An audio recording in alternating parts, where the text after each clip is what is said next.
Hello, it's me, Mr. Danny from Bluegrass Green Source. I'm excited to see you all today and share with you a recipe that I've used to make my own hand sanitizer here at home. What we're going to be using today are just a few ingredients. We're going to be using 190 proof grain alcohol and then some liquid aloe vera. Okay, you can also use aloe vera gel if you would like. The purpose of today is today's sanitizer is to help make sure that our hands are sanitized. Now that does not mean that our hands are clean per se. It means that whatever's on them has been killed. It's still very important for you to go home and wash your hands. The same way that if you were outside playing in the mud or out in the dirt, you wouldn't spray hand sanitizer on it and then eat with them, right? You would still want to clean your hands. So hand sanitizer is a great way to help keep your hands clean and safe for a very short amount of time. But you want to make sure that you're still going home and washing your hands for at least 20 seconds is a pretty good standard amount of time to make sure your hands are thoroughly clean. Now, the reason that we're using 190 proof alcohol is because this is 95% alcohol. And the CDC recommends that that the final product of what we're making today has to meet a threshold of at least 61% alcohol by volume for it to actually work and be effective. So by this being 95% alcohol, it means that at the end of the day, our final product will have that threshold to actually do the job we're wanting it to do. So let's get started. What we're gonna do is we're gonna take a large measuring cup. So what I have is a 4-cup measuring cup, and it's a very easy ratio for you to remember. If any of you all make any kind of mixed drinks at home, then I'm going to be telling you in parts. We're going to be using 2 parts alcohol and 1 part aloe vera. Now, grain alcohol like this is what's called ethyl alcohol, okay? Now, what you might buy from the grocery store or the pharmacy is going to be isopropyl alcohol. They're both alcohols. They both do the job of killing what's on your hand. So we're going to be using ethyl alcohol today, and we're going to be using 2 parts of that. So I'm going to go ahead and pour out 2 cups into my measuring cup here.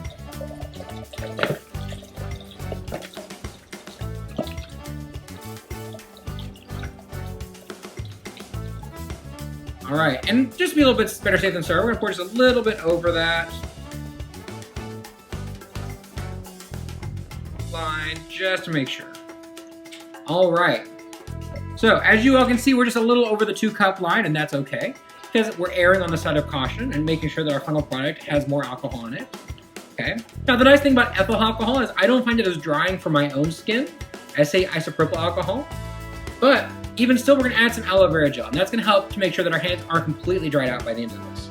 So you could theoretically just use this on your hands to help sanitize them, but that ultimately over time will still dry out your hands. So some added aloe vera gel does help keep your hands moisturized. So 2 parts, 1 part. So now I'm gonna bring this up to the 3 cups line using the aloe vera.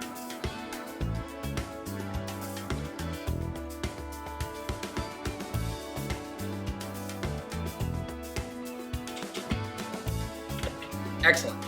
Now, the thing about this is we wanna add a few other little drops of some essential oils to add some extra scent to it, a little extra kick, and to add some added benefit. Now, you may have heard about how citrus oil is a great way to help kill different things. So we're gonna add a little bit of orange essential oil to our mixture today.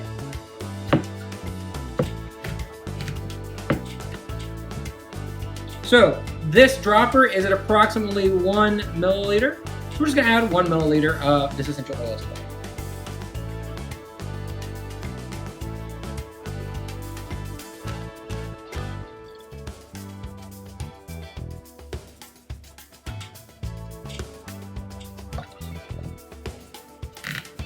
All right, we don't want to put this on the other one, so we're going to put that to the side.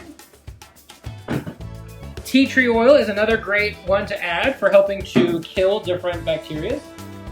So tea tree oil has been shown to have different antibacterial properties. So we're going to add a little bit of tea tree oil.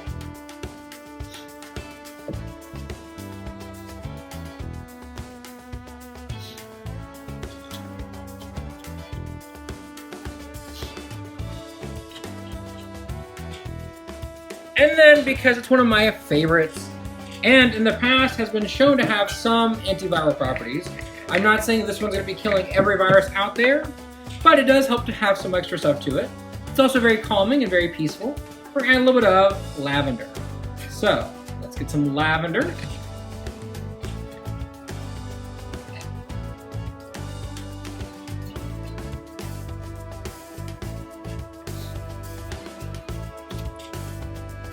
Didn't get quite as much of that, so we're using a little bit more. There we go. All right, now that we have our 3 ingredients, we're gonna mix them up a little bit. So I'm just going to take my little stir and I'm gonna stir them up, my little dropper. I'm gonna squeeze it a few times, helps to kind of mix it up a little bit more. But you can also pour this into, like, say, a jar or something like that and just shake it up. And your finished product, you can do a multitude of things with. I have put some of it in a spray bottle, and this has been very helpful. I just make sure I shake it up a few times before I use it. I make sure I have a spray nozzle and it gets a good, nice covering. I can easily sanitize my hands with it. I continue to lather them until they're dry. It helps you get the best benefit out of your hand sanitizer. So doing that is very nice. Today, I'm going to use an old soap container. So once I've got this all kind of mixed up a little bit, I feel very confident that it's nice and mixed. I'm going to pour some out into my soap container. Obviously, I've made quite a bit more than I'm going to be able to store in this today, but that's a-okay. So,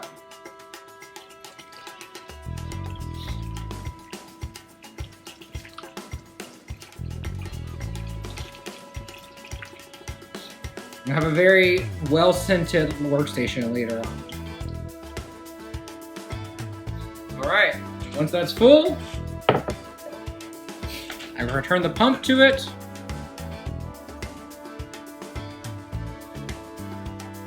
Shake it up just a little bit more. And now, nice little squirt. And that, my friends, is how you make your very own hand sanitizer. And again, saving an old soap bottle is a great way to reuse something else while you're making your product today. Thank you all today. Have a great day.